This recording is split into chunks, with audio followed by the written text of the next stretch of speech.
tan resplandeciente a mi corazón dejó encantado. Hola amigos de Araña de Puebla, yo soy el Hombre Araña de Puebla. Y en esta ocasión vamos a hacer un paréntesis entre tanto unboxing y temas de cine para hablar un poquito de cultura pop en general. En esta ocasión me voy a focalizar un poco en los estilos y peinados que han venido permaneciendo, perdurando a través de los tiempos. En esta ocasión, ¿te has preguntado de dónde surge o por qué se puso a la moda ese extraño peinado de piquitos en las personas mexicanas, en jóvenes, adolescentes, y que se quedó para el resto del tiempo? ¿Te has preguntado alguna vez de dónde viene?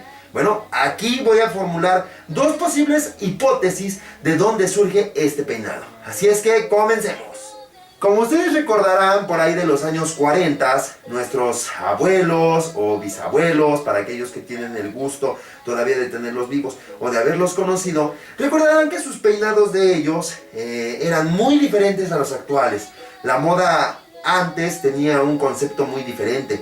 Quiero recordarles que en esos momentos quizás muchos eran todavía revolucionarios, peinados muy al estilo Benito Juárez. Recordemos, y no tengo por qué o no tenemos por qué avergonzarnos de decir que nuestros antecedentes eran personas 100% indígenas o personas que trabajaban en el campo, porque recordemos que nosotros somos mexicanos y la gran mayoría de nuestros abuelos vienen del campo. Bueno, ¿por qué estoy diciendo esto? En ese entonces no existía tanto una moda como tal, entonces el peinarse era una situación frívola, sin sentido y no tenía para ellos ninguna relevancia. Por lo cual nuestros abuelitos vamos a empezar a destacar que de los 40 a los 60 predominaba un peinado de pelos necios o a veces el peinado de Benito Juárez, bigotes revolucionarios. Ya para los años 60, que vendrían siendo unos abuelitos un poquito más contemporáneos, vamos a llamarle así, ya empiezan a tener un peinado diferente. Son los peinados famosos bonachones, así como al estilo de los Beatles, así un poquito más abombados, los bigotes un poquito más refinados, un poquito más el estilo del traje al estilo pachuco. Eran unos estilos diferentes. Aquí es donde la música empieza a tener cierta relevancia en la moda del peinado para muchas personas. Y anoten este tipo de datos porque nos servirán para las hipótesis más adelante. Ya para los 80s estamos hablando de la generación de nuestros papás. La mayoría de nosotros podemos tener esa fotografía nostálgica donde nuestros papás están con ese bigotito ridículo, como al estilo, no sé, de Beatles, pero ya más actual, como rockerón. Muchos de ellos se dejaron el cabello largo, etc. Entonces, ¿cómo se dio el cambio completo de estos peinados al peinado de piquitos? Que además este peinado de ponerse los pelos en punta, como electrizado hacia atrás, tiene... Y aquí vienen las dos hipótesis. Para los años 90, que es la generación donde surge este peinado, empieza lo que sería el Tratado de Libre Comercio. Acuérdense mucho de este punto. El Tratado de Libre Comercio, y no voy a expandirme más en el tema porque puedo equivocarme en algunos detalles, es una especie de apertura de lo que fue México a la gran cultura estadounidense y de todo tipo. Quiero decir, antes de los 90s, antes del Tratado de Libre Comercio, no existían los sneakers por ningún lado aquí en México. Entonces, después de este Tratado de Libre Comercio, se empiezan a importar diferentes cosas como la marca Nike, los chocolates Snickers, la música estadounidense, entre otras tantas cosas. Esto fue el boom completo para lo que sería la transformación de lo que conocemos ahora como lo es México. Entonces, este tipo de razones vamos a formular ahora sí las dos primeras hipótesis. La primera tiene que ver con la música. Por ahí de los 90s empezó a caer una oleada completa de personajes como los Backstreet Boys, NSYNC, Aqua y muchos otros grupos noventeros que, si se ponen a ver a detalle, se empezaba a popularizar entre ellos un peinado desconectado con muchos piquitos en su cabello. Este peinado, por decirlo de alguna manera, empezó a sobresalir, llamar la atención, pero si te das cuenta no se parece mucho todavía al peinado de piquitos que conocemos hoy en día de los contemporáneos noventeros. Entonces, ¿cuál podría ser la otra hipótesis? Bueno, la otra hipótesis tiene que ver mucho con la popularización del anime en Puebla sobre todo y en México. Quiero decir, por ahí de los 90s empezamos a tener gran presencia en la televisión, sobre todo en medios como el Canal 5, no sé si ustedes se acordarán, en ese entonces, y en el Canal 7, que era creo que Azteca. En las mañanas se reproducía mucho lo que sería Los Caballeros del Zodiaco, los días sábados, de X-Men, la serie, entre otras cosas. Pero en el Canal 5 se empezó a popularizar mucho el concepto de Dragon Ball. Y es aquí donde necesito que pongan puntual atención. Dragon Ball fue un boom completo para la generación de los 90s. Tengo que rescatar, y siempre lo he dicho, y si no, pues es la primera vez que quizás lo sepan, a mí en lo personal jamás me gustó Dragon Ball. Sí, ya sé, muchos de ustedes van a empezar a tacharme, a darme dislike, a desuscribirse de mi canal. No me interesa. No me gusta Dragon Ball, lo detesto, pero eso será tema de otro video. Bueno, Dragon Ball marcó la generación completa de toda una oleada de adolescentes noventeros que ahora son papás, que ahora ya no son tan jóvenes, ya forman parte del público adulto. Pero aún así la serie tuvo tanto éxito que hasta el día de hoy, que estamos al 2020, sigue reproduciéndose la serie de Dragon Ball. Ya no la original, sino sobre todo Dragon Ball Z.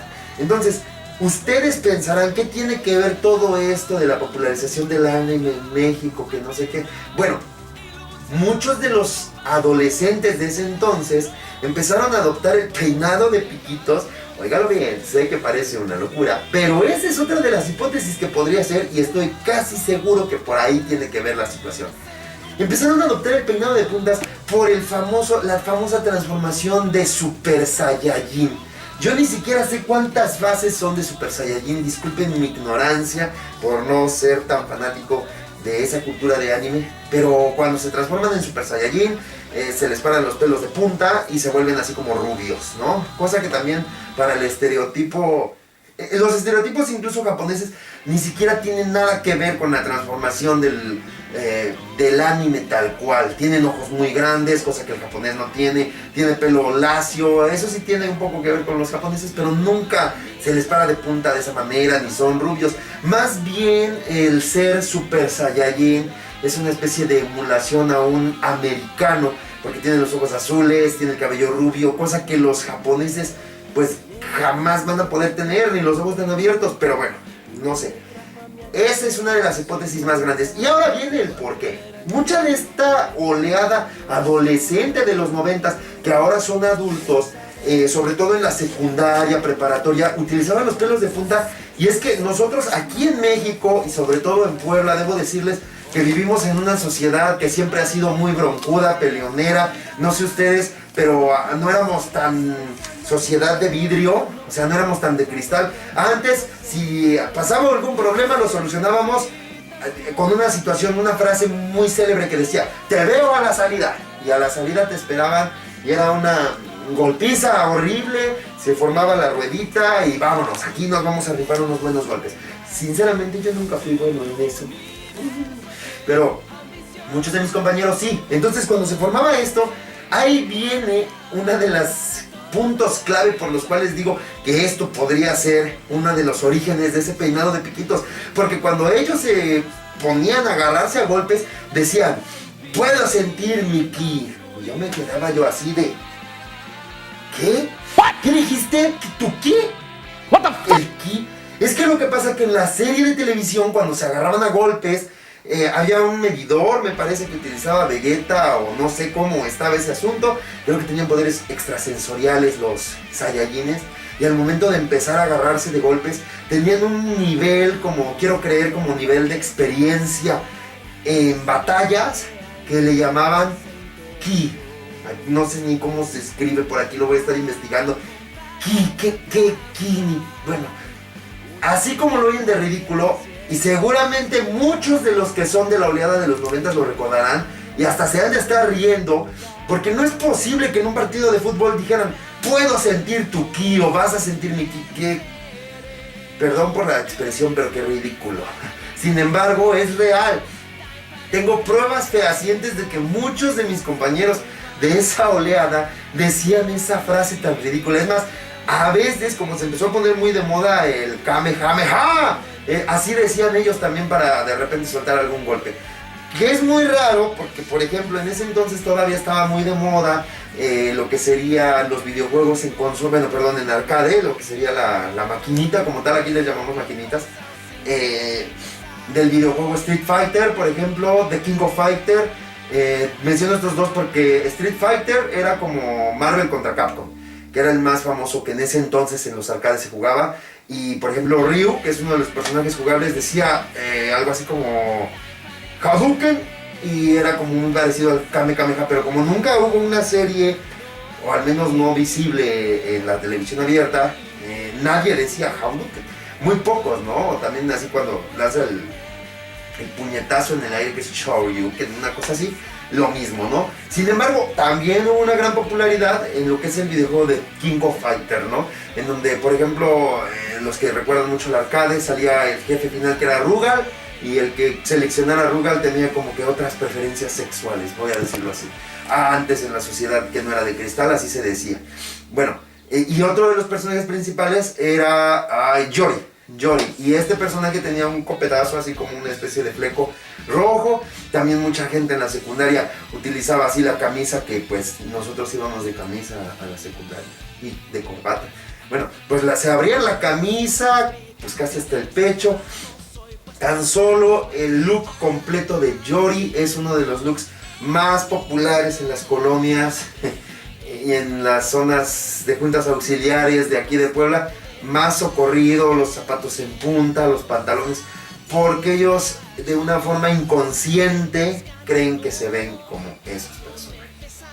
Bueno, estas son las dos hipótesis por las cuales considero que el peinado de piquitos en México se volvió popular, y los años por los cuales considero que se volvió popular. Si tú tienes otra información al respecto, o te gustaría que siguiera yo hablando más de la cultura pop dentro de la sociedad normalmente aceptada, déjamelo en la taza de los comentarios, perdón, en la caja de los comentarios, y yo estaré ya dándole un seguimiento más a profundidad. Recuerden, somos Aráñido Puebla Entretenimiento, estamos dedicados a hacer de tu fiesta un momento especial. Voy a estar dejando los contactos al final. Sígueme en nuestras páginas de Facebook como El Hombre Araña de Puebla, Aráñido Puebla Entretenimiento, y suscríbete al canal y activa tu campanita de notificaciones para que lleguen más videos. Hagamos que esta comunidad aráñida se vuelva cada vez más grande. Nos vemos en el próximo video.